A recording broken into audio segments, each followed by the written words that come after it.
Hi, I'm Omar and I'm a programmer. Today I'm going to show you how to add speech into websites.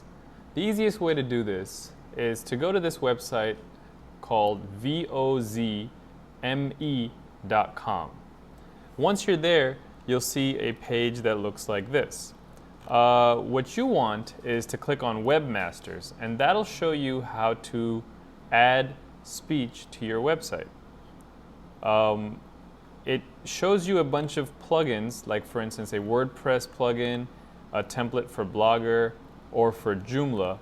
And then it also gives you some examples on how to use their program.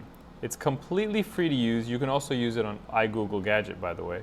It's completely free to use.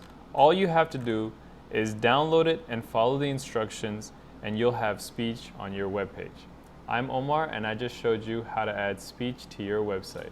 Have a good day.